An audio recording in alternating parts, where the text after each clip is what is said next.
G'day, welcome to this short video on the assessment task for the customer service unit. This is the certificate 4.1. It's called Coordinate the Implementation of Customer Service Strategies. That's BSBCUS401B. So I'm going straight into page 5, which is the start of the tasks. The usual part A and part B on this assignment. So part A, just some theory questions basically. To check your knowledge on those things, and I'd like those done before you get into part B, which are the actual assessment tasks. So part A, three questions. List and briefly describe the aspects of legislation or ethical practice that may apply to customer service provisions. So I don't need you to become familiar with the whole act of these things or the whatever charters or whatever you look at. However, I need to have a working knowledge of what things from each of the acts might apply to customer service. So such as the Privacy Act, so every customer has the right to have their information kept private. Anti-discrimination, obviously we don't want to discriminate against customers. Work health and safety, which applies to everybody anyway. Any codes of practice that might apply at your workplace or in general. And then just generally business ethics. So ethical behaviour with customers is a pretty important thing too. So that's a pretty straightforward question, but you might want to think about that in subheadings of the bits of legislation that might apply to customer service. On the Trade Practices Act is probably one we put in there. I don't think it's actually listed in the range statement of the competency, but that would make sense too. Number 2 in that one, describe how moments of truth can be used to research a cycle of service analysis. So this was done or demonstrated at least in the workshop. If you look through the notes or the chapters, the learning chapters from the toolbox, these things are described pretty well. So I'd hope you can answer that question quite straightforwardly. Number 3, discuss the role of a customer service charter in the provision of high quality customer service. So whether your organisation has a charter or not, I want you to look at which charters there are around, some examples, which sort of one would apply to you and why would it be of benefit. That's if you think it's of benefit, of course. You might be able to prove that it wouldn't make any difference, but it's up to you to have a discussion there. All right, we'll move on to part B now. So there are 2 parts in this one, either option A, which is an analysis of service provided to internal customers, so that usually our colleagues, sometimes suppliers as well. And then the other one is a choice which is external customers, so analysis of the provision of service to external customers. So an external customer, somebody who pays money basically or resources to us in the provision of our service, so they become external. Right, let's look at option A first. So remember, it's either one or the other. So for the internal customer one, we're asking you to look at, okay, let's put a list together, this is task 1.1, of all of the internal customers that we have. So try and describe them all.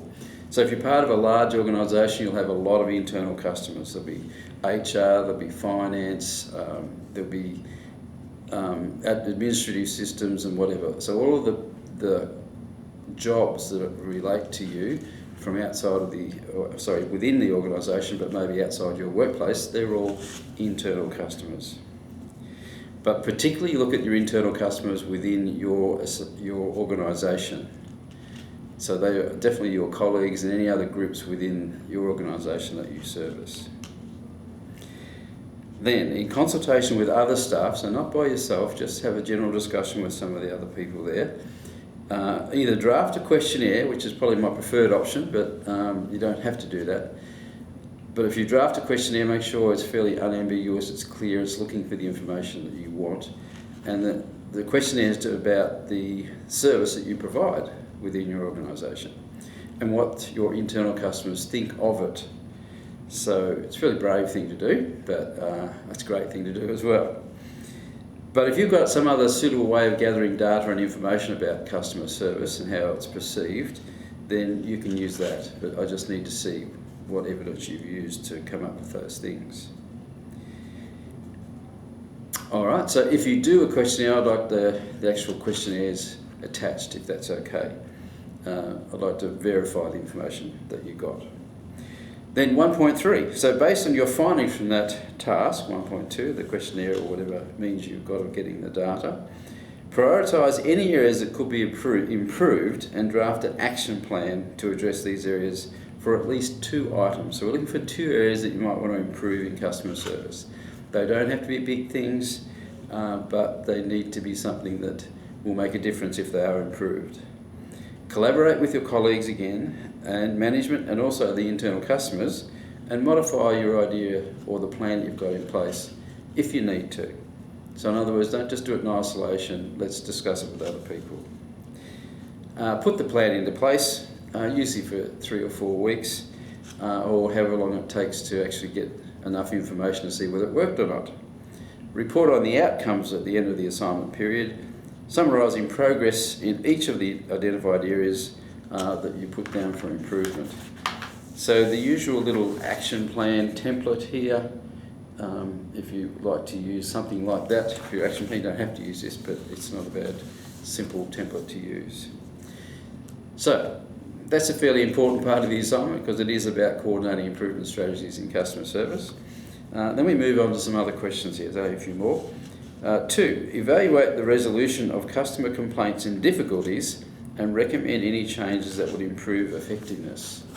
Okay, so a thorough evaluation of the complaints system, whether it's a formal one or an informal one, and think about, and you might want to think just within your team or your organisation locally, but if you're part of a large organisation, then you might want to think of the formal complaints processes that are in place there too. But we're more looking at the local ones. Okay, number 3, complete the following table and include any new records or measurements that could be added to the existing records kept by your organisation, and this would be to improve customer service monitoring. So you're given a table there to think of all of the records that you might keep in customer transactions. So there's an example given for sales records. So obviously most businesses sell things, we'll have those, invoices or whatever. What information can we get from that? Okay, we'll get the most or least popular products that we sell, and we might get the most and least popular buying periods. But there's other information we can get as well, but that's just an example. So how would that information benefit our customer service? In this case, we're suggesting it would help with correct ordering of stock to avoid under or overstocking, which is a fairly important thing. We don't want to eliminate waste if we can. And then you've got another column here, a possible improvement. So we could get more data from those records than just that. And you might want to think about what extra information we can get that would actually assist with customer service. So that's for all of the records that you keep. So sometimes we keep records for administrative purposes or financial purposes, but they might have customer information in them too that we can use. So I was just getting you to think about that and maybe think of some improvement strategies that you could come up with. Now lastly, task number 4, recommend any other changes you would make in relation to customer service in general. So if you've got some beef you want to get off your chest here, this is the place to do it. But your discussion has to include the external customers, because if you've chosen the internal ones, then obviously you haven't looked at the external, so I need you to look at that as well. So as well as the discussion, I'd like you to come up with some improvement strategies and the reasons behind your suggested changes. Okay, so that's one last look at customer service and changes that you could make to improve customer service. Now, if you choose to do option B, then option B is about external customers. So pretty much the same questions, but in option B, we're asking you to make a judgment about the customer service that you provide to your external customers. So we're saying here, analyse the current level of effectiveness in responding to external customer or stakeholders, both proactively and reactively in your or another work area by using the attached rating form. Or another means, if you've got other data that you assemble or keep, then you might be able to use that to make these judgments. However, so this one's just a rating sheet. It starts on page 9.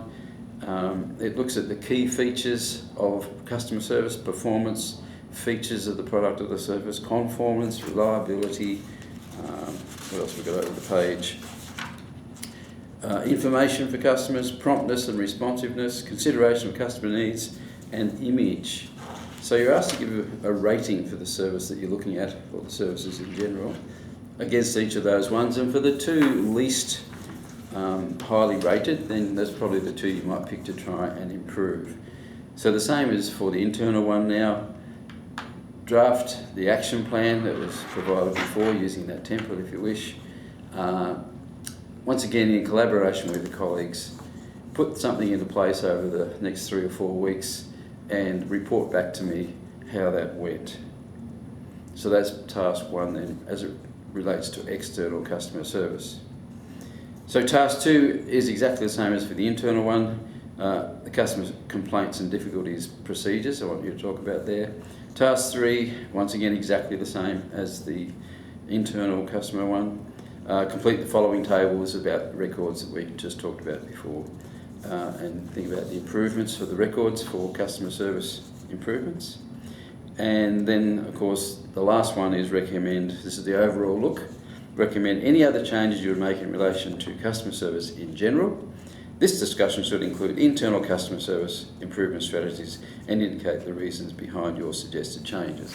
So if you've chosen this one, the external customers, you're required to now address the internal parts in this general way in this section of the assignment. Okay, I hope that's fairly clear. I hope you come up with some really good ideas and improve things, and what you do will be noticed by others. So I look forward to seeing what you've done, and I'll say goodbye for now. Cheers.